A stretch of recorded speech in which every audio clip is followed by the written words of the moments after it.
जोहार दोस्तों, मैं उरांव सर आप लोगों को स्वागत करता हूं आज के झारखंड जीके क्लास में। आज का क्वेश्चन बहुत ही महत्वपूर्ण है जो आपके एग्जाम में 100% देखने को मिलेगा।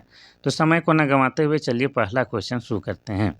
उससे पहले बता दें कि आज का जो क्लास है इसमें हम लोग झारखंड जीके के तहत झारखंड जीके का मिक्सअप क्वेश्चन देखने वाले हैं। अर्थात बहुत सारे चैप्टरों को क्या करेंगे, मिला कर एक ही साथ एक ही क्लास में देखने वाले हैं। तो ये क्लास भी आपके लिए क्या है, बेहद खास है। तो डोंट वेस्ट टाइम, आप लोग क्या कीजिए कि अपना नोटबुक निकाल लीजिए। अब नोटबुक निकालने इसलिए बोलते हैं क्योंकि जो सवाल होगा उसके उत्तर बताएंगे, लेकिन उसके साथ जो एक्स्ट्रा फैक्ट जुड़ा होगा उसको भी डिटेल बताएंगे। तो उसको आप लोग क्या कीजिएगा कि अपना नोटबुक में नोट करते हुए चलिएगा। और यकीन मानिए जो आप पढ़ते हैं याद रहता है, लेकिन जिसको आप लिख लिख के पढ़ते हैं आपके दिमाग में अधिक दिनों तक याद रहता है। ठीक है, इतना याद रखना है। और आपका एग्ज़ाम कब होने वाला है? 22 मार्च को एनी हाउ आपका एग्ज़ाम होके रहेगा। तो बिल्कुल 15-20 दिन टाइम है, तो इसका जो है सदुपयोग कीजिए। होली करीब है, कल परसों होली है, तो होली में ज़्यादा ध्यान नहीं देना है। इस बार जो है कोई पर्व त्योहार शादी ब्याह नहीं मनाइए, सिर्फ आप लोग पढ़ाई में ध्यान दीजिए। एगो नौकरी ले लीजिएगा, मान प्रतिष्ठा इज्जत सब बढ़ेगा, दिन दुनिया सब बदल जाएगा। तो जिससे जो है मान प्रतिष्ठा बढ़े, दिन दुनिया बदले, वही वाला काम करना है। ये होली तो आते जाते रहेगा। ठीक है, पहला क्वेश्चन कह रहा है कि झार क्राफ्ट की स्थापना कब हुई थी। पहला है 2008, दूसरा है 2006, तीसरा है 2004, चौथा है 2002। तो इसका सही आंसर हो जाएगा आपका ऑप्शन नंबर बी।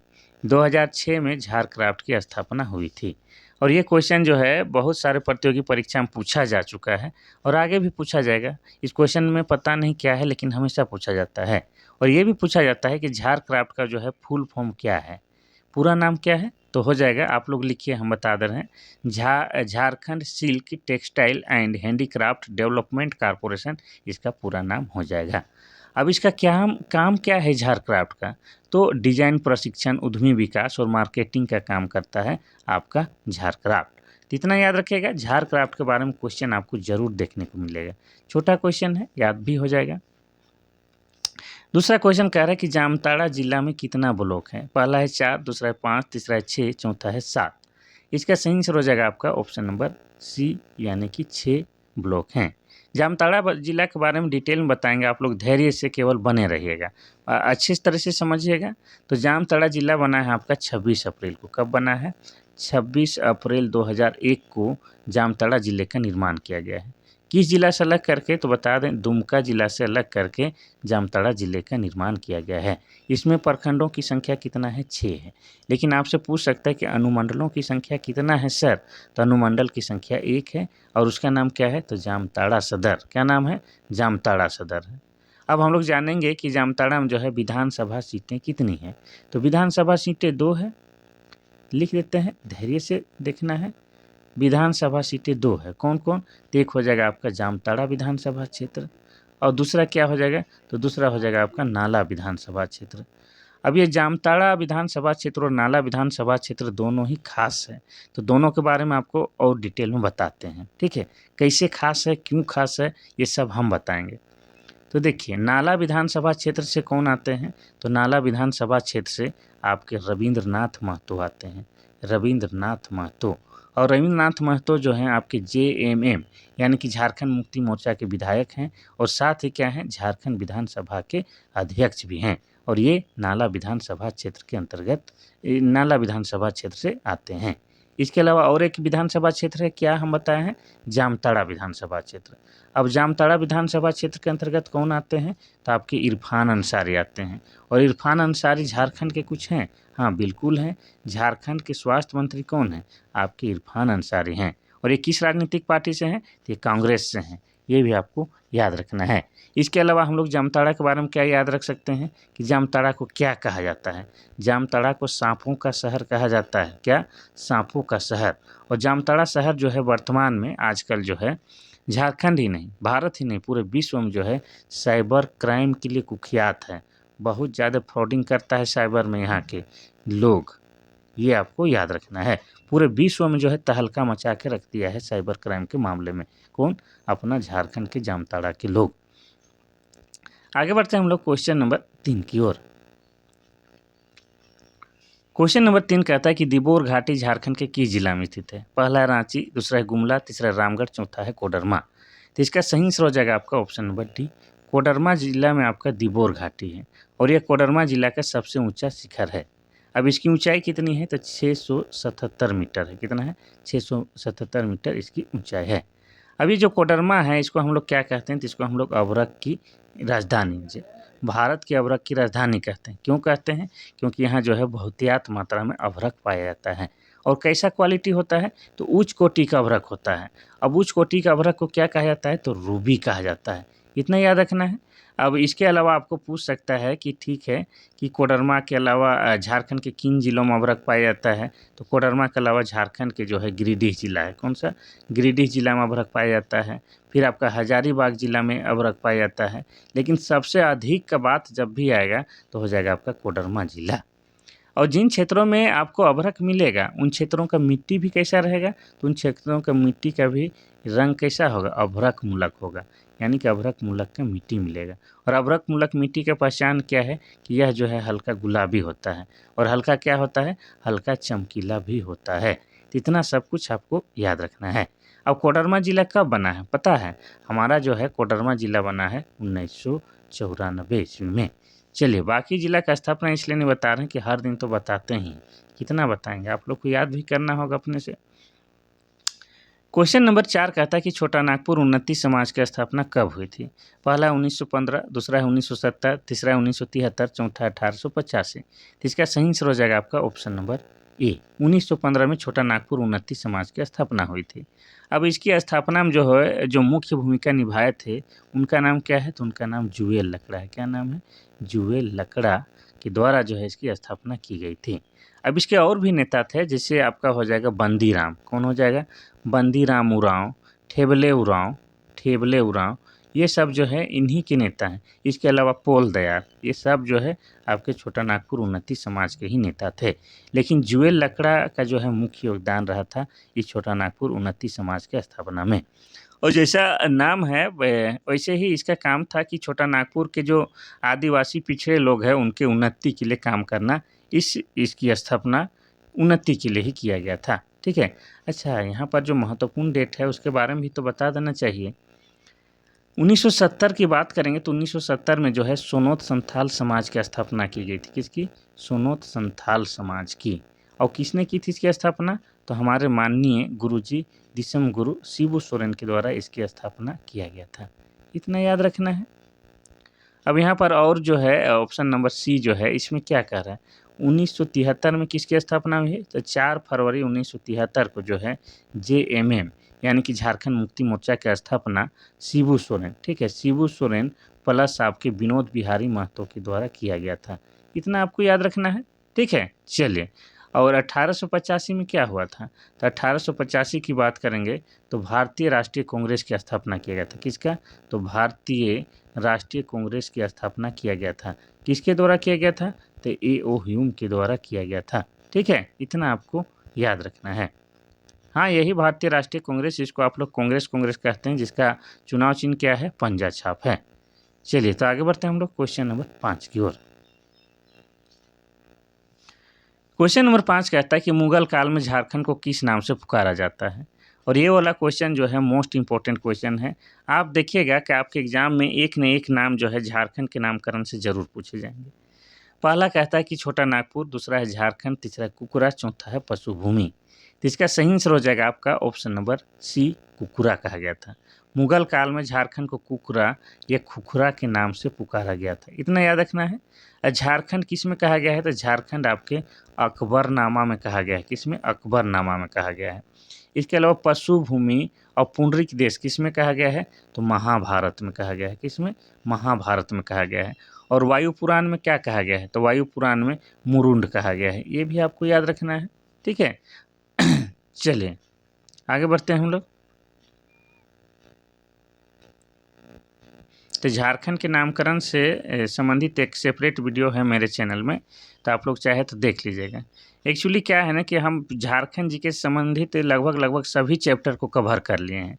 तो बहुत पहले से जो है क्लास डाल रहे हैं, तो बहुत लोग हैं कि अभी करेंट का ही आप लोग पढ़ते हैं, जो 10 दिन से डाल रहे हैं वही वीडियो पढ़ते हैं, लेकिन पहले हम डाले हैं झारखंड के संचार के साधन, झारखंड के वन नीति, झारखंड के जनजाति, झारखंड के खेल खिलाड़ी, सब कुछ हम डाले हैं सेपरेट अलग-अलग वीडियो।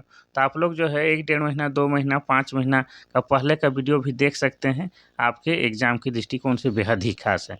अभी कम समय है तो रोज़ दिन जो है हम 2-4 वीडियो नहीं डाल पा रहे हैं, लेकिन आप लोग जो है पुराना वीडियो को भी देख सकते हैं। हम झारखंड जीके लगभग पूरा चैप्टर ही डाल दिए हैं अपने चैनल में, क्योंकि हम जो पढ़ाते हैं सिर्फ झारखंड जीके ही पढ़ाते हैं, तो सब जो है हम कंप्लीट करा चुके हैं। तो आप लोग जो है पिछले का वीडियो भी जाके देखिए, 2, 4, 5, 6 महीना पहले का वीडियो सब कुछ मिलेगा, ठीक है? चलिए, पहला क्वेश्चन 6 नंबर का क्वेश्चन कहता है कि कोहबर झारखंड की एक चित्रकला है, जिसमें कोह का क्या अर्थ होता है? पहला है दूल्हा, दूसरा है दुल्हन, तीसरा है गुफा, चौथा है जनजाति। तो इसका सही आंसर हो जाएगा आपका ऑप्शन नंबर सी, गुफा होता है। देखिए ध्यान से सुनिएगा, कोहबर जो है आपका एक चित्रकला है, कहाँ की? झारखंड की। इसमें जो है कोहबर का अर्थ पूछा जाता है, तो क्या हो जाता है? कोह का अर्थ होता है गुफा और बर का अर्थ हो जाता है दूल्हा हो जाता है। लेकिन इसी को अगर हम लोग संयुक्त रूप से अर्थ निकालेंगे तो क्या हो जाएगा? गुफा के अंदर विवाहित जोड़ा हो जाएगा। इतना याद रखना है। और ये कोहबर चित्रकारी जो है विशेषकर आपको बता दें कि बिरहोर जनजाति के द्वारा किया जाता है। किसके द्वारा? बिरहोर जनजाति के द्वारा। और बिरहोर जनजाति क्या है? तो झारखंड की एक आदिम जनजाति है, ठीक है? और बिरहोर जनजाति का जो है सबसे अधिक निवास स्थल कहाँ है? तो आपका झारखंड के हजारीबाग जिला में है। और बिरहोर जनजाति के जो निवास स्थल होता है उसको क्या कहा जाता है? टंडा कहा जाता है। और बिरहोर शब्द का शाब्दिक अर्थ भी पूछता है, तो इसका मतलब हो जाता है जंगल का आदमी। क्या हो जाता है? जंगल का आदमी। तो झारखंड के जो आदिम जनजाति है बिरहोर, उन्हीं के द्वारा जो है कोहबर चित्रकारी की जाती है। और कोहबर का अर्थ होता है गुफा के अंदर विवाहित जोड़ा। और इसमें भी अगर अलग-अलग अर्थ पूछे तो कोह का अर्थ हो जाता है गुफा और बर मतलब दूल्हा हो जाता है, ठीक है? कोई दिक्कत नहीं। और कोहबर चित्रकारी को भी जो है झारखंड में क्या हुआ है? तो जीआई टैग मिल चुका है, यानी कि भौगोलिक संकेतक मिल चुका है। ये आपको याद रखना है। चलिए आगे बढ़ते हैं हम लोग क्वेश्चन नंबर 7 की ओर। क्वेश्चन नंबर 7 कहता है कि झारखंड में सोहराय नाम की एक कला है, जो संबंधित है किससे? संगीत से, दूसरा है साहित्य, तीसरा है नृत्य, चौथा है चित्रकला। तो दिया गया ऑप्शन में से तो इसका सही उत्तर हो जाएगा आपका ऑप्शन नंबर डी, चित्रकला हो जाएगा। तो सोहराय जो है झारखंड में एक चित्रकला है और इस चित्रकला को भी जो है झारखंड में क्या हुआ है? तो जीआई टैग प्राप्त हो चुका है, यानी कि भौगोलिक संकेतक मिल चुका है। साथ ही आपको यहाँ पर ऑप्शन में नहीं दिया गया है, लेकिन आपको एक्स्ट्रा बताते हैं कि सोहराय जो है झारखंड में क्या है? एक पर्व भी है। और ये पर्व जो है आपका पशु से संबंधित है। और इस दिन जो है पशुओं को नहलाया धुलाया जाता है, उसकी पूजा पाठ की जाती है, उनके लिए विशेष पकवान की भी व्यवस्था की जाती है। और यह जो है दीपावली के दूसरे दिन मनाए जाने वाला त्यौहार सोहराय है। और साथ ही क्या है? तो सोहराय एक चित्रकला भी है। ये सब आपको साथ-साथ में याद रखना है, ठीक है? लेकिन कभी-कभी उत्तर जो है हम लोगों को ऑप्शन के अकॉर्डिंग देना है। इस बात को भी ख्याल रखिएगा। हमेशा अपने जिद में नहीं अड़ना है। आपको ऑप्शन देखना है और ऑप्शन में जो लगे जो सटीक ज़्यादा लगे, कि जो करीबी मामला है उसको भी ठीक आप लोग मार सकते हैं। नहीं, हम ये कह रहे हैं कि ये है और ये ऑप्शन दिया नहीं है, वैसे नहीं अड़े रहना है। हमें जेएसएससी के अनुसार चलना है, हमें एग्ज़ाम पास करना है, महान व्यक्ति नहीं बनना है। क्वेश्चन नंबर आपका 8 क्या कहता है? देखिए, क्वेश्चन नंबर 8 कहता है कि भारत का कौन-सा राज्य सरकार जेपी आंदोलनकारियों को पेंशन देने वाली दूसरी राज्य बनी है? पहला है बिहार, दूसरा है छत्तीसगढ़, तीसरा उत्तर प्रदेश, चौथा है झारखंड। तो इसका सही उत्तर क्या हो जाएगा? आपका ऑप्शन नंबर डी, झारखंड हो जाएगा। सबसे पहले आपको समझा दें कि जेपी मतलब जयप्रकाश नारायण के समय जो आंदोलन में जो भाग लिए थे उन लोगों को पेंशन देने का काम जो है सबसे पहले कौन सा राज्य शुरू किया? बिहार। अब बिहार क्यों किया? तो आपको बता दें कि जयप्रकाश नारायण कहाँ के रहने वाले थे? बिहार के रहने वाले थे। लेकिन हम लोग पड़ोसी राज्य हैं, तो हम लोग जो हम लोग भी शुरू किए क्या? जेपी आंदोलन से संबंधित व्यक्तियों को पेंशन देना, लेकिन बिहार के बाद देना शुरू किए, यानी कि हम लोग जो है दूसरा राज्य बने। पहले स्थान पर कौन? तो पहले स्थान पर आपका हो जाएगा बिहार और दूसरे स्थान पर अपना झारखंड है, जो कि जेपी आंदोलनकारियों को पेंशन देगा या देने का काम शुरू किया है। झारखंड में कब शुरू हुआ है? तो झारखंड में बता दें आपको 21 जुलाई, ठीक है? 21 जुलाई 2015 को इस बात की घोषणा की गई थी कि हम लोग भी जो है जेपी आंदोलनकारियों को पेंशन देंगे। इतना याद रखना है। अब यहाँ पर जो है ऑप्शन में जो राज्य दिए गए हैं वो सभी के सभी क्या हैं? झारखंड के पड़ोसी राज्य हैं। अब कौन दिशा से जुड़े हुए हैं झारखंड से ये भी हम आपको बता देते हैं। तो हम लोग थोड़ा सा मैप बना लेते हैं। तो झारखंड का जो मैप है, अगर आकार पूछे तो आप लोग कह सकते हैं कि झारखंड का आकार चतुर्भुजाकार है और झारखंड जो है 5 राज्यों के साथ सीमा साझा करता है। पूरब में पश्चिम बंगाल के साथ, पश्चिम में आपका उत्तर प्रदेश प्लस छत्तीसगढ़ के साथ, उत्तर में बिहार के साथ और दक्षिण में उड़ीसा के साथ झारखंड सीमा साझा करता है। साथ में ये भी जान लेते हैं क्या ही हड़बड़ी है कि झारखंड का जो है पूरब से पश्चिम लंबाई कितना है। तो झारखंड का पूरब से पश्चिम लंबाई 463 किलोमीटर है और झारखंड का उत्तर से दक्षिण लंबाई कितना है। तो उत्तर से दक्षिण लंबाई अगर पूछा जाए तो कितना है भाई, तो 380 किलोमीटर है। ये सब आपको याद करते हुए चलना है। क्वेश्चन इस तरह से ही इजी क्वेश्चन पूछेंगे, आपको परेशान नहीं लेना है, लेकिन इजी क्वेश्चन को ही थोड़ा सा विस्तार में जानना है। क्वेश्चन नंबर 9 कहता है कि 2011 के जनगणना के अनुसार झारखंड में कितने प्रतिशत जनसंख्या अनुसूचित जाति की है। पहला है 33, दूसरा है 12.1, तीसरा है 32 और चौथा है 26.2। तो यहाँ पर ध्यान से देखिएगा, अनुसूचित जाति की बात हो रहा है, यानी कि एससी की बात हो रहा है, एसटी के नहीं हो रहा है। तो इसको जो है हम लोग ध्यान से समझेंगे। खैर इसका उत्तर तो हो जाएगा आपका ऑप्शन नंबर बी, 12.1%। देखिए 2011 के जनगणना के अनुसार जो है झारखंड की जनसंख्या है कितनी, 3,29,88,134। ये क्या है, झारखंड की जनसंख्या है। इसमें आदिवासी जनसंख्या की बात करेंगे तो 86,45,042 है, जिसको प्रतिशत में निकालेंगे तो 26.2% हो जाएगा। लेकिन ये हम बात कर रहे हैं अनुसूचित जनजाति की, यानी कि एसटी की बात कर रहे हैं। लेकिन यहाँ पूछा है एसी का, तो हो जाएगा आपका 12.1%, यानी कि ऑप्शन नंबर बी सही हो जाएगा। ठीक है, चलिए आगे बढ़ते हैं हम लोग क्वेश्चन नंबर 10 की ओर। क्वेश्चन नंबर 10 कहता है कि डाल्टनगंज शहर झारखंड के किस जिले में स्थित है। पहला रांची, दूसरा पलामू, तीसरा गढ़वा, चौथा है रामगढ़। तो इसका सही आंसर हो जाएगा आपका ऑप्शन नंबर बी, पलामू जिला में है। आपको बता दें कि पलामू जिला का मुख्यालय जो है आपका डाल्टनगंज है, या पलामू प्रमंडल का मुख्यालय भी आपका क्या है, डाल्टनगंज है। इतना आपको याद रखना है। देखिए और ये जो डाल्टनगंज है ये पुराना नाम हो गया, इसका नया नाम अभी हो गया है क्या, मेदिनी नगर। क्या नाम रखा गया है, मेदिनी नगर।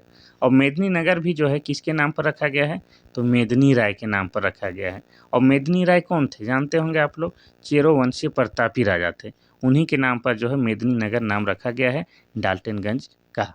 और डाल्टनगंज पहले का नाम हो गया मेदिनी नगर का, ये याद रखना है। अब पलामू प्रमंडल या पलामू की बात की जाए, पलामू की ही बात कर रहे हैं, तो पलामू जिला बना है 1892 ईस्वी में। और पलामू में जो है मक्का का उत्पादन सबसे अधिक होता है पूरे झारखंड में। और ये धान के बाद दूसरा प्रमुख फसल आपका मक्का है। इसके अलावा आपको बता दें कि जौ का भी उत्पादन सबसे अधिक पलामू में होता है। इसके अलावा तिलहन का भी उत्पादन सबसे अधिक पलामू में होता है। इसके अलावा आपको बता दें दलहन का भी उत्पादन सबसे अधिक पलामू में होता है। साथ ही आपको बता दें ग्रेफाइट का भी सबसे अधिक उत्पादन कहाँ होता है, पलामू में होता है पूरे झारखंड में। ये सब बात आपको जो है पलामू के बारे में जानना ही होगा। ठीक है, चलिए तो आगे बढ़ते हैं हम लोग क्वेश्चन नंबर 11 की ओर। क्वेश्चन नंबर 11 कहता है कि सरायकेला खरसावां जिला का मुख्यालय क्या है। पहला है सरायकेला, दूसरा है चाईबासा, तीसरा है जमशेदपुर, चौथा है पश्चिमी सिंहभूम। तो इसका सही उत्तर हो जाएगा आपका क्या, option number A, Seraikela Kharsawan जिला का मुख्यालय सरायकेला है। इतना आपको याद रखना है। और सरायकेला की बात करेंगे तो ये कहाँ है, तो आपका NH 43 पर है, 43 पर है। कहाँ है, NH 43 पर है, इतना याद रखना है। अब सरायकेला की बात करेंगे तो यह जो है आपका खरकई नदी के किनारे स्थित है। किसके नदी, तो खरकई नदी के किनारे स्थित है। और सरायकेला जिला कब बना है, तो सरायकेला 2001 ईस्वी को जिला बना है।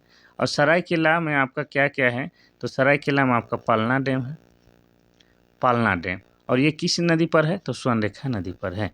इसके अलावा आपको बता दें कि सरायकेला में आपका क्या है, तो सरायकेला में आपका चांडिल बांध है।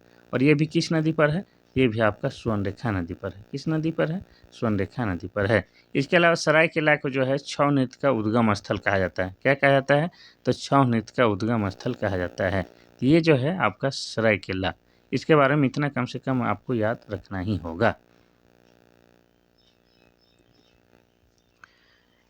क्वेश्चन नंबर 12 कहता है कि खरवार आंदोलन का नेतृत्वकर्ता कौन थे। पहला है तिलका मांझी, दूसरा है भागीरथ मांझी, तीसरा है बुधू भगत, चौथा है जतरा भगत। तो इसका सही आंसर क्या हो जाएगा, इसका सही आंसर हो जाएगा आपका option number B, Bhagirath Manjhi के द्वारा खरवार आंदोलन का नेतृत्व किया गया था। और खरवार आंदोलन कब हुआ था? तो खरवार आंदोलन 1874 ईस्वी में हुआ था। ठीक से लिख देते हैं 1874 ईस्वी में। ये क्लियर है, कोई दिक्कत नहीं। भागीरथ मांझी के द्वारा जो है आपका, अच्छा तिलका मांझी को टिक मार दिया, सॉरी कुछ रहे खरवार आंदोलन का नेतृत्व भागीरथ मांझी के द्वारा किया गया था। कब? तो 1874 में। ये क्लियर हो गया।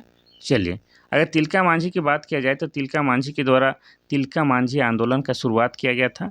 और तिलका मांझी आंदोलन का जो चरम उत्कर्ष है वो काल क्या था? तो 1783 से लेके 85 तक के काल को तिलका मांझी आंदोलन का चरम उत्कर्ष काल माना जाता है। अब तिलका मांझी के द्वारा जो है क्या किया जाता है कि 1784 में एक अंग्रेज अधिकारी की तीर मारकर हत्या कर दी जाती है। और उस अंग्रेज अधिकारी का नाम क्या था? तो उसका नाम क्लीवलैंड है। क्या नाम है? क्लीवलैंड को जो है तीर मार के हत्या कर देते हैं। कौन? तिलका मांझी। अब इसके परिणाम स्वरूप जो है तिलका मांझी को क्या किया जाता है कि भागलपुर नामक स्थान पर, कहाँ? भागलपुर में जो है बरगद के पेड़ पर लटका कर फांसी दे दी जाती है। कब? तो 1785 में। आज जो है इस भागलपुर की उस जगह को जो है बाबा तिलका मांझी चौक के नाम से हम लोग जानते हैं। अब यहाँ पर तीसरा विकल्प अगर देखते हैं बुद्धू भगत, तो बुद्धू भगत के द्वारा जो है कोल विद्रोह का नेतृत्व किया गया था। और कोल विद्रोह कब हुआ था? तो 1831-32 में। इतना याद है। अब बुद्धू भगत की बात करेंगे तो बुद्धू भगत कहाँ के रहने वाले थे? रांची जिला के चान्हो प्रखंड के सीला गाँव के रहने वाले थे। कहाँ के? तो सीला गाँव के रहने वाले थे। और आपको बता दें इनका जन्म हुआ है 1792 में, एक उरांव परिवार में जन्म हुआ था। इतना शॉर्ट में याद रखिएगा। और बुद्धू भगत पर जो है अंग्रेजों के द्वारा, किसके द्वारा? तो अंग्रेजों के द्वारा जो है 1000 रुपये का इनाम रखा गया था। अब जतरा भगत की बात करेंगे तो जतरा भगत के द्वारा जो है टाना भगत आंदोलन का नेतृत्व किया गया था। कब किया गया था? तो 1914 ईस्वी में किया गया था। अब जतरा भगत का जन्म कब और कहाँ हुआ था? तो जतरा भगत का जन्म गुमला जिला के बिशुनपुर थाना के चिंगरी नवा टोली गाँव में हुआ था। कहाँ? तो चिंगरी नवा टोली गाँव में हुआ था। इतना याद रखना है। कब हुआ था? तो गांधी जयंती के दिन यानी कि 2 अक्टूबर को, 2 अक्टूबर आपका 1888 को हुआ था। ठीक है। इनके पिता का नाम कोहड़ा भगत, माता का नाम लिबरी था। इतना याद रखना है। चलिए, तो इसका तो सही उत्तर हो जाएगा भागीरथ मांझी के द्वारा खरवार आंदोलन का नेतृत्व 1874 में किया गया था। क्वेश्चन नंबर 12 नहीं 13 कहता है कि गलत सुमेलित को पहचाने। पहला अर्जुन पुरस्कार खेल के क्षेत्र में दिया जाता है, दूसरा है पद्मश्री पुरस्कार किसी भी क्षेत्र में दिया जाता है, और तीसरा अशोक चक्र गैलेंट्री यानी कि वीरता के क्षेत्र में दिया जाता है, और चौथा है बाल साहित्य पुरस्कार वीरता के क्षेत्र में दिया जाता है। तो इसमें जो है आपका गलत ऑप्शन ये वाला है। बाल साहित्य पुरस्कार जो है आपका साहित्य के क्षेत्र में दिया जाता है। किसमें? तो साहित्य के क्षेत्र में दिया जाता है। और वीरता के क्षेत्र में तो कौन कौन पुरस्कार दिया जाता है? आपका अशोक चक्र दिया जाता है, परमवीर चक्र दिया जाता है, ये सब दिया जाता है वीरता के क्षेत्र में। ठीक है। चलिए, तो ऑप्शन नंबर डी जो है आपका गलत सुमेलित था, जिसको हम लोग आसानी से पहचान लिए हैं। क्वेश्चन नंबर 14 कहता है कि पंख योजना की शुरुआत कब की गई थी? पहला है 2003, दूसरा है 2014, तीसरा है 2016 और चौथा है 2017। तो इसका सही आंसर हो जाएगा आपका ऑप्शन नंबर डी। ठीक है, 2017 में पंख योजना की शुरुआत की गई थी। अगर तारीख पूछा जाए तो तारीख हो जाएगा 6 दिसंबर। 6 दिसंबर 2017 को जो है पंख योजना की शुरुआत की गई थी। और उस समय जो तत्कालीन शिक्षा मंत्री थे कौन? आपके नीरा यादव, यानी कि नीरा यादव के द्वारा इस योजना की शुरुआत की गई थी। और इस योजना का उद्देश्य था कि शहरी मलिन बस्ती के बच्चों को जो है विद्यालय से जोड़ा जाए। इतना याद रखना है। तो 6 दिसंबर 2017 को पंख योजना की शुरुआत नीरा यादव, जो उस समय के तत्कालीन शिक्षा मंत्री थे, उनके द्वारा किया गया था। देखिए, ये भी क्वेश्चन आपके VVIP क्वेश्चन है। ठीक है।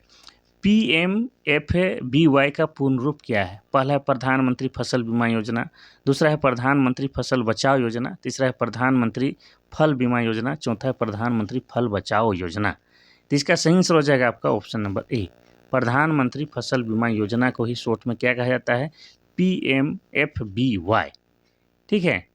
चलिए, तो हो जाएगा आपका ऑप्शन नंबर ए। अब इसकी शुरुआत कब की गई थी? तो इसकी शुरुआत की गई थी 13 जनवरी को। कब? 13 जनवरी 2016 को इस योजना का शुरुआत किया गया था।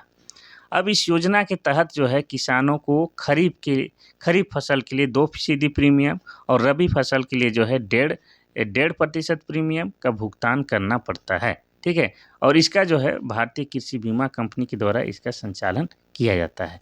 इतना याद रखना है। कौन कौन फसल? तो खरीफ फसल के लिए 2% और रबी फसल के लिए 1.5%। चलिए, क्वेश्चन नंबर 16 कहता है कि एनपीए इस शब्द का प्रयोग बैंकिंग उद्योग में किया जाता है, इसका पूर्ण रूप क्या है? ये भी मोस्ट इंपॉर्टेंट क्वेश्चन है, वीवीआईपी क्वेश्चन है।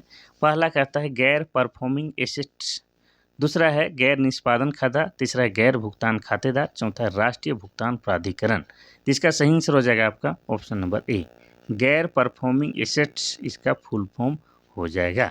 देखिए, ये एक्चुअली होता क्या है, एनपीए उसको भी हम समझाते हैं। तो जब बैंक किसी व्यक्ति को लोन देती है तो कभी कभी ऐसा होता है कि लोन लेने वाला इंसान बैंक को रेगुलर पेमेंट नहीं कर पाता है, तो बैंक उस लोन को क्या करता है, एनपीए यानी कि नॉन परफॉर्मिंग एसेट करार दे देता है। यही है एनपीए, मतलब नॉन परफॉर्मिंग एसेट। ठीक है, चलिए आगे बढ़ते हैं हम लोग क्वेश्चन नंबर 17 की ओर।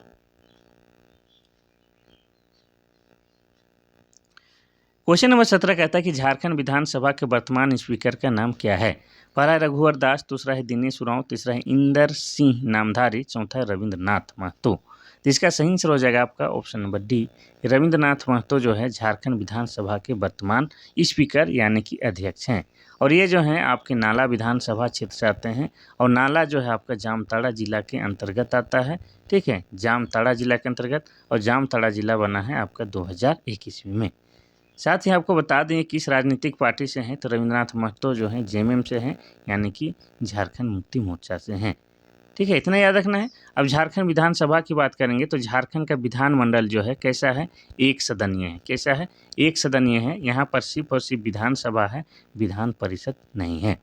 आपको बता दें कि पूरे भारत में जो है आपके कितने राज्य हैं, तो 28 राज्य हैं और 8 केंद्र शासित प्रदेश हैं। और इस 28 राज्य में जो है 22 राज्य में जो है आपका क्या है, सिर्फ और सिर्फ विधानसभा है, विधान परिषद नहीं है। सिर्फ 6 राज्यों में जो है विधानसभा के साथ साथ विधान परिषद है। तो अपना झारखंड में भी सिर्फ विधानसभा है, विधान परिषद नहीं है। अब विधानसभा का बात आया है तो ये भी जानेंगे कि झारखंड विधानसभा में सीटों की संख्या कितना है, तो कितना है, 81 है। पहले एक और होता था, और ये जो है एंग्लो इंडियन समुदाय से मनोनीत किया जाता था राज्यपाल के द्वारा, लेकिन इसको जो है एक वाला को जो है हटा दिया गया है 104वां संविधान संशोधन के माध्यम से। तो वर्तमान में जो है झारखंड में कितने सीट हैं, तो झारखंड विधानसभा में 81 सीट हैं। अब 81 सीटों का बंटवारा भी कुछ इस तरह से है, बताते हैं। एसटी के लिए, एसटी बोले तो समझ रहे हैं आप लोग, अनुसूचित जनजाति, और अनुसूचित जनजाति के लिए कितनी सीटें आरक्षित हैं, तो आपको 28 सीट आरक्षित है। और एससी यानी कि अनुसूचित जाति के लिए कितने, तो 9 सीट आरक्षित हैं। और जो बच गया उसको हम लोग सामान्य वर्ग यानी कि जनरल कैटेगरी में रखेंगे, वो कितना है, तो 44 है। इतना याद रखिएगा। चलिए, तो रविंद्रनाथ महतो इसका उत्तर हो जाएगा।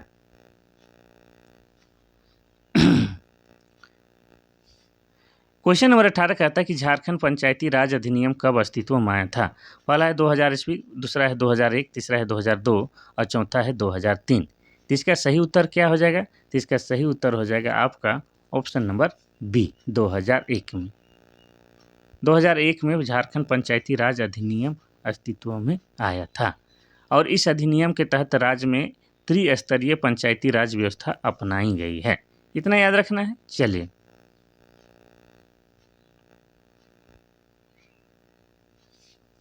क्वेश्चन नंबर 19 कहता है कि झारखंड के किस प्रमंडल में गढ़वा और लातेहार जिला आते हैं?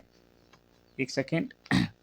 पहला है कोल्हान प्रमंडल, दूसरा है दक्षिणी छोटा नागपुर, तीसरा है उत्तरी छोटा नागपुर, चौथा है पलामू प्रमंडल। तो इसका सही उत्तर क्या हो जाएगा आपका? ऑप्शन नंबर डी, पलामू प्रमंडल के अंतर्गत जो है आपके गढ़वा और लातेहार जिला आते हैं। आपको बता दें कि झारखंड जब बना था हमारा 15 नवंबर 2000 ईस्वी को, उस समय जो है झारखंड में आपके 4 प्रमंडल थे, लेकिन एक नया प्रमंडल का निर्माण होता है, कौन सा? कोल्हान प्रमंडल का। और कोल्हान प्रमंडल जो है आपका दक्षिणी छोटा नागपुर प्रमंडल से अलग करके 2003 में बनाया जाता है। तो इस तरह से हम लोग देखते हैं कि वर्तमान में जो है झारखंड में प्रमंडलों की संख्या कितनी है? 5 प्रमंडल है। अब ये 5 प्रमंडल कौन कौन है और इसका मुख्यालय क्या है, ये हम आपको बता देते हैं। ठीक है, चलिए, तो आपको बता दें एक है कोल्हान प्रमंडल। कोल्हान प्रमंडल का मुख्यालय क्या है? इसका मुख्यालय चाईबासा है। दूसरा है दक्षिणी छोटा नागपुर प्रमंडल, जिसका मुख्यालय रांची है। तीसरा है उत्तरी छोटा नागपुर प्रमंडल, जिसका मुख्यालय हजारीबाग है। और पलामू प्रमंडल का मुख्यालय आपका मेदिनीनगर है। क्या है? मेदिनीनगर। और एक छूट गया है आपका संथाल परगना, जिसका मुख्यालय दुमका है, वो आप लोग लिख लीजिए। चलिए,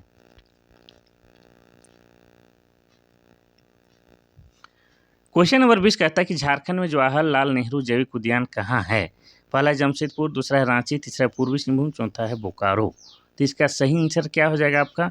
ऑप्शन नंबर डी, बोकारो में जो है जवाहरलाल नेहरू जैविक उद्यान है। और ये झारखंड का सबसे बड़ा प्राणी उद्यान है। क्या है?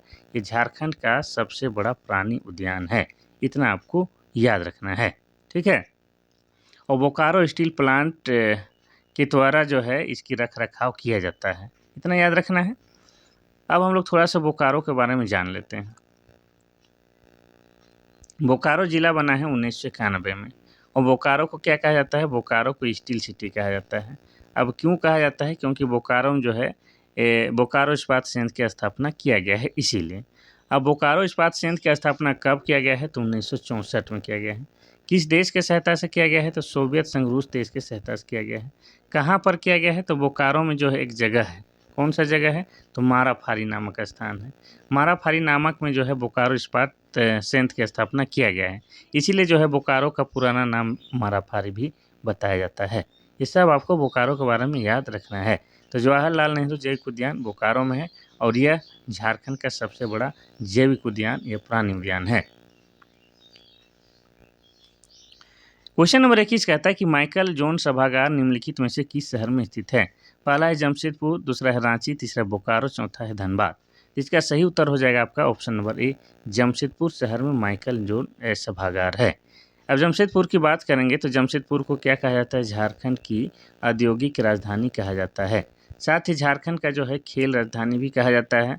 अब जमशेदपुर जो है किस नदी के किनारे स्थित है? तो स्वर्ण रेखा, ठीक है, स्वर्ण रेखा प्लस आपका खरकई नदी, इन दोनों नदी के जो है संगम में स्थित है आपका जमशेदपुर शहर। अब जमशेदपुर शहर में ही होता क्या है कि 1907 में जो है टिस्को कंपनी की स्थापना जमशेद नसरवांजी टाटा के द्वारा किया जाता है। और उन्हीं के नाम पर जो है आज इस शहर को जमशेदपुर शहर या टाटा नगर कहा जाता है। अन्यथा जो है जमशेदपुर का पुराना नाम क्या है? साकची है।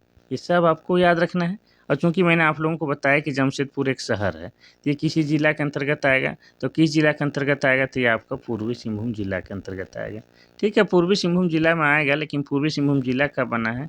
तो 1990 में बना है। ये सब आपको याद रखना है भाई साहब। चलिए आगे बढ़ते हैं हम लोग क्वेश्चन नंबर 22 की ओर।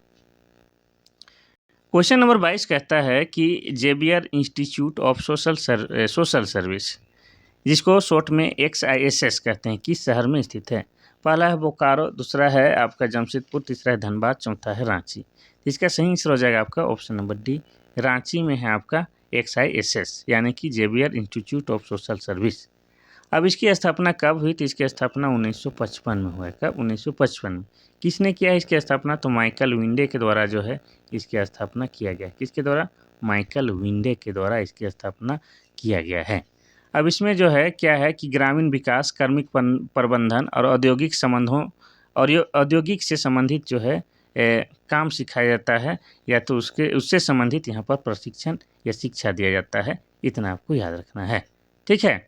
चलिए, और किस कंपनी के द्वारा इसके संचालन होता है? तो जेसुइट कंपनी के द्वारा इसका संचालन किया जाता है।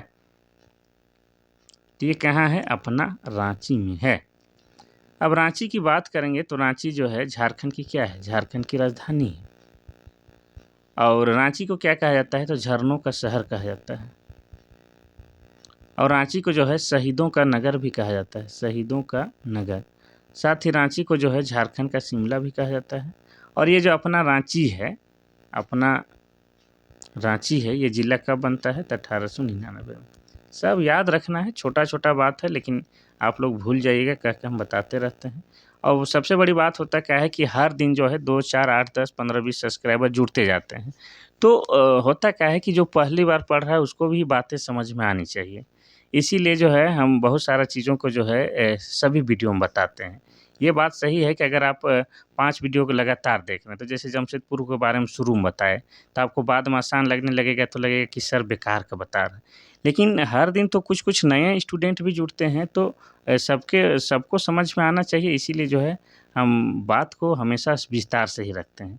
हाँ, ये बात अलग है कि विस्तार से रखने के चक्कर में 10 मिनट एक्स्ट्रा लग सकता है, लेकिन आपको जो है बहुत अंदर तक समझ में आ जाता है, जिसको आप लोग कभी नहीं भूल पाइएगा। क्वेश्चन नंबर 23 कहता है कि मंडा पूजा में किस भगवान की पूजा की जाती है? पहला है गणेश, दूसरा है विष्णु, तीसरा है महादेव, चौथा है कृष्णा। जिसका सही आंसर हो जाएगा आपका ऑप्शन नंबर सी, महादेव।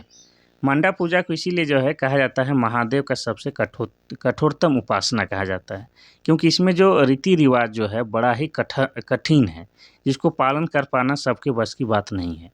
ठीक है, लेकिन भी लोग जो है काफ़ी भारी मात्रा में इस त्योहार को मनाते हैं और सेलिब्रेट करते हैं, क्योंकि लोगों में जो है आस्था भर के पड़ा हुआ है।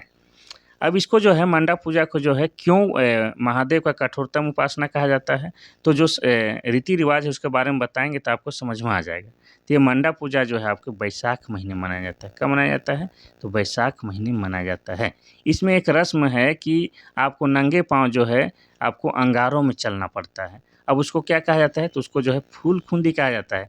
खूंदना क्या चीज़ है? अंगार, लेकिन उसको क्या कहा जाता है? फूल खूंदी कहा जाता है। तो देखिए किस प्रकार से कठिन रस्म है। इसके अलावा आपको पीठ में जो है कील से लटका दिया जाएगा और चारों ओर घुमाया जाएगा। उसको क्या कहा जाता है? तो उसको धुआंसी के नाम से जाना जाएगा। तो इस तरह से जो है बड़ा ही कठोर यहाँ पर तप किया जाता है। अब इसमें जो है आपको पूछता है कि जो लड़का उपासक होता है उसको क्या कहा जाता है? उसको भगता कहा जाता है, और जो महिला उपासक होती है उसको सोक्ताइन के नाम से जाना जाता है। क्या कहा जाता है? सोक्ताइन कहा जाता है। और यही जो मंडा पूजा है, इसको पंच परगनिया क्षेत्र में कुछ अलग नाम से जानते हैं। ठीक है, मंडा पूजा को ही पंच परगनिया क्षेत्र में क्या कहा जाता है? तो भगता पर्व कहा जाता है। ठीक है, तो भगता पर्व और मंडा पूजा एक ही है, बस जो है क्षेत्र विशेष पर जो है हल्का सा फ़र्क है और थोड़ा-सा अलग मनाया जाता है, बस कोई दिक्कत नहीं है। क्वेश्चन नंबर 24 कहता है कि झारखंड की सबसे व्यापक रूप में बोली जाने वाली जनजातीय भाषा कौन-सी है? यहाँ बोला है जनजातीय भाषा। आप लोग ये ध्यान नहीं दीजिएगा कि व्यापक रूप से बोली जाने वाली भाषा यहाँ पर नहीं बोला है, बल्कि पूछा है जनजातीय भाषा कौन-सी है? पहला है कुड़ुक, दूसरा है मुंडारी, तीसरा है हो, चौथा है संथाली। तो इसका सही आंसर हो जाएगा आपका ऑप्शन नंबर डी, संथाली हो जाएगा। क्या हो जाएगा? संथाली हो जाएगा। ठीक है। अब संथाली की बात करेंगे तो संथाल जनजाति के द्वारा विशेष इस भाषा को बोली जाती है। अब संथाली भाषा को लिखने के लिए जो है ओल चिकी लिपि का प्रयोग किया जाता है, और ओल चिकी लिपि का आविष्कार 1941 में हुआ है। ये JSSC के अनुसार हम बता रहे हैं। और किसने किया है इसके आविष्कार? तो पंडित रघुनाथ मुर्मू ने किया है। इतना याद रखना है। अब ये जो संथाली भाषा है, ये जो है संथाली भाषा, इसको 2003 में भारतीय संविधान के 8वीं अनुसूची में शामिल किया गया है। और ये 8वीं अनुसूची जो है भारतीय संविधान का, इसमें पूरे भारत से जो है मात्र 22 भाषा को शामिल किया गया है। उनमें से एक जो है हमारा संथाली भाषा है, जो कि झारखंड का ट्राइबल लैंग्वेज है, तो बड़ा गर्व की बात है। तो ये हो जाएगा आपका संथाली भाषा, जो व्यापक रूप से बोली जाती है। अगर हम लोग बात करेंगे हो भाषा की, तो हो जनजाति के द्वारा जो है हो भाषा बोली जाती है। ठीक है, और हो भाषा भी जो है आपका कितने नंबर में आता है? तो हो भाषा आपका तीसरे नंबर में आता है। सबसे अधिक संथाली भाषा, फिर मुंडारी भाषा, फिर हो, फिर कुड़ुक, फिर खड़िया बोली जाती है। ये भी आपको याद रखना है। मुंडारी भाषा की बात करेंगे तो मुंडा जनजाति के द्वारा जो है मुंडारी भाषा बोली जाती है। और मुंडारी भाषा जो है आपका ऑस्ट्रो एशियाटिक भाषा परिवार के अंतर्गत आती है। और संथाली के बाद ये दूसरा प्रमुख भाषा है, दूसरा प्रमुख जनजातीय भाषा है, जो कि झारखंड में व्यापक रूप से बोली जाती है। ठीक है, अगर हम लोग बात करेंगे कुड़ुक भाषा की, तो कुड़ुक भाषा जो है उरांव जनजाति के द्वारा बोली जाती है। और यह जो है संथाल के बाद जो है ये चौथा सबसे बड़ा जनजातीय भाषा है, जो झारखंड में व्यापक रूप से बोली जाती है। कुड़ुक भाषा को लिखने के लिए जो है आपका तोलोंग सिकी लिपि का प्रयोग किया जाता है। किसका? तो तोलोंग सिकी लिपि का प्रयोग किया जाता है। और तोलोंग सिकी लिपि का आविष्कार जो है नारायण उरांव के द्वारा किया गया है। किसके द्वारा? नारायण उरांव के द्वारा किया गया है। और आपको बता दें कि कुड़ुक भाषा जो है आपका द्रविड़ भाषा परिवार के अंतर्गत आता है। ये आपको याद रखना है। और कुड़ुक का मतलब भी कभी कभी पूछ देता है, तो कुड़ुक का मतलब क्या हो जाता है? तो कुड़ुक का मतलब मानव या मनुष्य होता है। ये बहुत बार पूछा जा चुका है, ठीक है, तो आपको बताना होगा।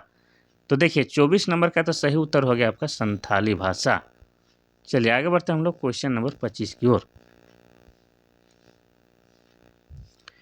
क्वेश्चन नंबर 25 कह रहा है कि रांची जिले का कुल भौगोलिक क्षेत्रफल वर्ग किलोमीटर में कितना है। पहला है 5097 वर्ग किलोमीटर, दूसरा है 8769, तीसरा है 6698 और चौथा है 7695 वर्ग किलोमीटर। तो इसका सही आंसर हो जाएगा आपका ऑप्शन नंबर ए, 5097 वर्ग किलोमीटर क्या है, रांची जिले का कुल भौगोलिक क्षेत्रफल है। अब रांची जिला की बात करेंगे तो हमारा रांची क्या है, झारखंड की राजधानी है। क्या है, झारखंड की राजधानी, और यह जिला बना है 1899 ईस्वी में। अब इसमें जो है 2 अनुमंडल है। कितना अनुमंडल की बात करेंगे तो रांची जिला में 2 अनुमंडल है। एक हो जाएगा आपका रांची सदर, क्या हो जाएगा, लिख ही देते हैं, 2 अनुमंडल है। एक हो जाएगा आपका रांची सदर और दूसरा क्या हो जाएगा, तो दूसरा हो जाएगा आपका बुंडू। तो 2 अनुमंडल है। अब इसमें जो है कितने प्रखंड है, तो 18 प्रखंड है। कितना, 18 प्रखंड है, ये याद रखना है। अब इसमें कितने विधानसभा क्षेत्र हैं, तो 7 विधानसभा क्षेत्र हैं और ये सबसे अधिक विधानसभा क्षेत्र वाला जिला बन जाता है। तो इतना कम से कम आपको याद रखना है। इसके अलावा हम बता चुके हैं कि रांची को जो है झरनों का शहर कहा जाता है, शहीदों का नगर कहा जाता है, रांची को झारखंड का शिमला भी कहा जाता है, ये सब याद रखना है। लेकिन यहाँ पर जो है 1899 में जिला बना, ये याद रखना है। 2 अनुमंडल है, ये याद रखना है। 18 प्रखंड है, ये याद रखना है। और 7 विधानसभा क्षेत्र हैं, इसको भी याद रखना है। क्वेश्चन नंबर 26 कहता है कि निम्नलिखित में से किस स्थान के नाम संथालों के पिता के नाम पर रखा गया है। पहला पतरातू, दूसरा है रामगढ़, तीसरा है लुगु बुरु घंटाबाड़ी, चौथा है हजारीबाग। तो इसका सही आंसर हो जाएगा आपका ऑप्शन नंबर सी, लुगु बुरु घंटाबाड़ी। तो पहले हम बता दें कि संथालों के पिता या जनक किसको कहा जाता है, तो लुगु बुरु को कहा जाता है। किसको, लुगु बुरु को जो है संथालों के जनक या पिता कहा जाता है। और ऐसा मान्यता है कि संथाली संविधान जो है उसकी रचना लुगु बुरु के द्वारा किया गया है। जितने संथाली रस्म और रिवाज संस्कृति है उनके बारे में विस्तार से समझाने और लिखने और बताने के काम किसने किया है, तो लुगु बुरु ने किया है। इसीलिए जो है लुगु बुरु को जो है संथालों का पिता या जनक माना जाता है। अब थोड़ा सा और एक्स्ट्रा फैक्ट आपको ध्यान से सुनना है, ठीक है। ये लुगु बुरु घंटाबाड़ी की बात करेंगे तो लुगु बुरु घंटाबाड़ी धोरमगढ़ संथाल आदिवासियों का सबसे पवित्र तीर्थ स्थल है। और लुगु बुरु को संथाल आदिवासियों का पिता या जनक कहा जाता है। और यह जो है आपका बोकारो जिला, ठीक है, यह आपका बोकारो जिला के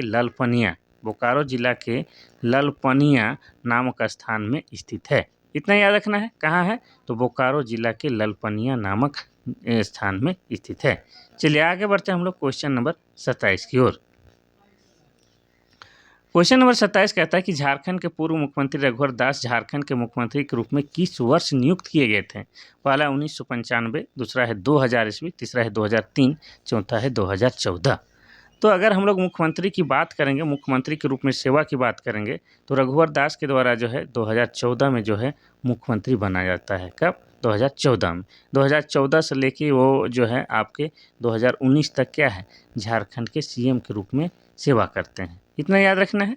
तो इनके नाम बहुत सारा रिकॉर्ड है, हम डिटेल में बता रहे हैं, बस आप लोग जो है धैर्य बना के रहिएगा। ये 14 यहाँ हो गया इसका उत्तर। तो सबसे पहले जानेंगे तो ये जो रघुवर दास हैं, क्या है, झारखंड के पूर्व मुख्यमंत्री हैं, पूर्व सीएम हैं। और किस राजनीतिक पार्टी से हैं, तो ये बीजेपी से हैं, यानी कि भारतीय जनता पार्टी से हैं। और इनके नाम एक रिकॉर्ड है कि ये झारखंड के पहले गैर आदिवासी मुख्यमंत्री हैं। क्या है, झारखंड के पहले गैर आदिवासी मुख्यमंत्री हैं। गैर आदिवासी मतलब आप लोग समझ रहे हैं कि झारखंड में अभी तक जो है 7 लोगों ने सीएम के रूप में सेवा की है।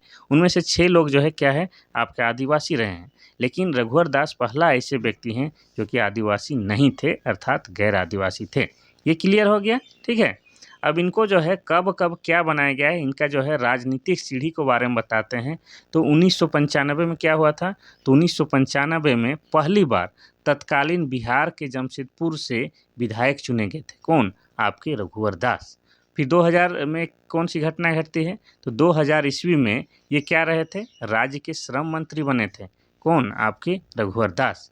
फिर 2003 में क्या हुआ था, तो 2003 में ये भवन निर्माण मंत्री बने थे। इतना याद रखना है, ठीक है। चलिए, और 2014 में तो ये क्या है, तो झारखंड के सीएम बन गए थे, इतना याद रखना है।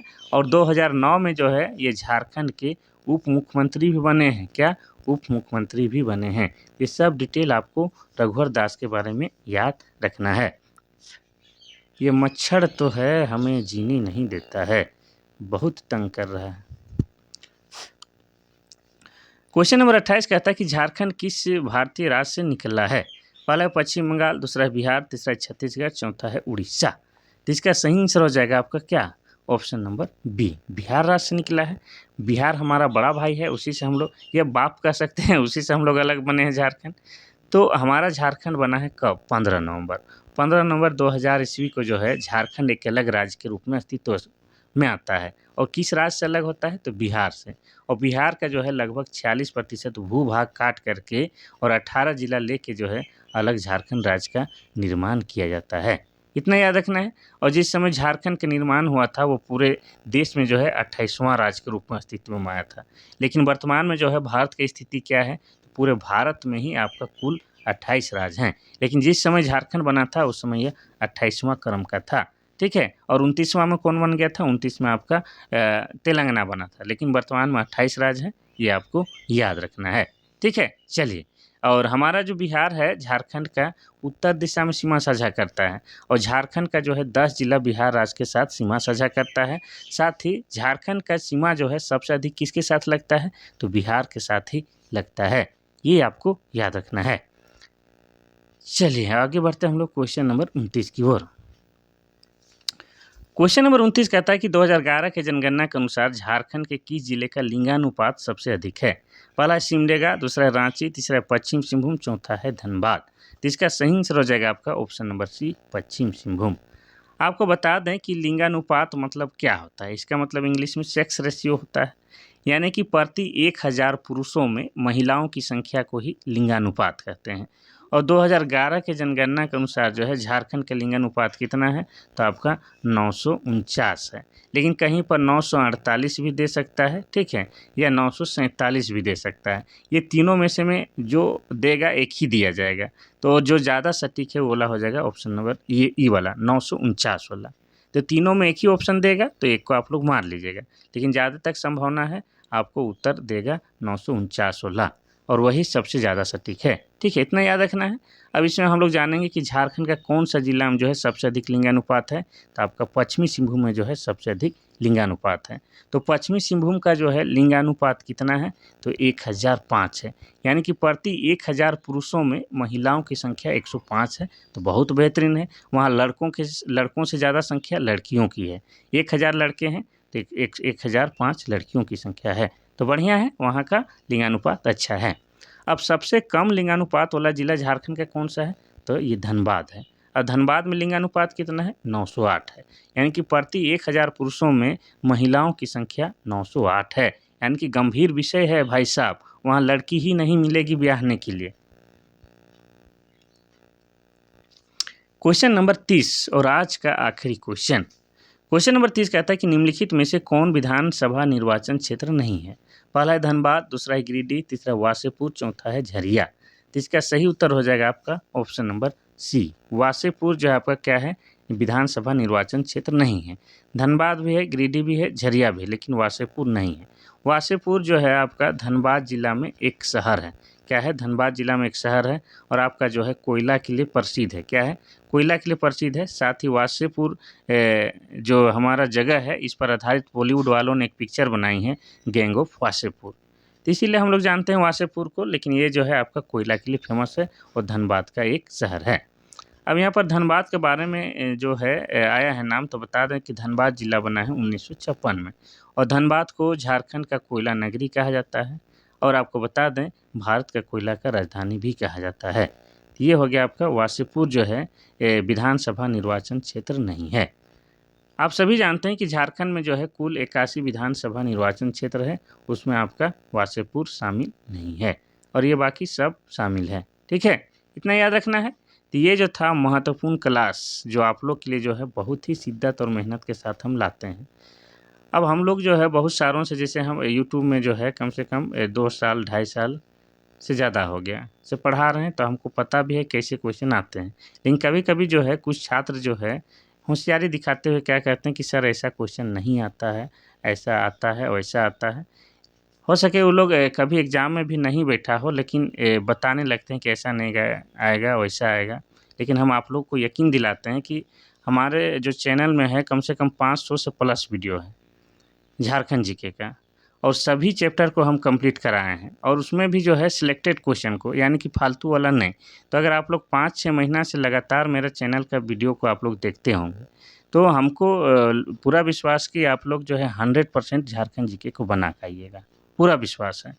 बशर्ते आप लोग को याद होना चाहिए, ऐसा नहीं कि देखे और भूल गए तो कहाँ से होगा। लेकिन जो हम पढ़ाए हैं उससे बाहर आपका आने वाला नहीं है झारखंड जीके में। तो आप लोग क्या कीजिए कि अगर किसी दिन क्लास लेट आता है या नहीं आता है, तो पुराना वीडियो जाके देख सकते हैं। चैप्टर वाइज़ भी आपको मिलेगा और एक साथ मिक्सअप क्लास भी मिलेगा, ठीक है? चलिए, तो आज के लिए बस इतना सा ही, कल फिर मिलते हैं, तब तक के लिए थैंक यू, धन्यवाद।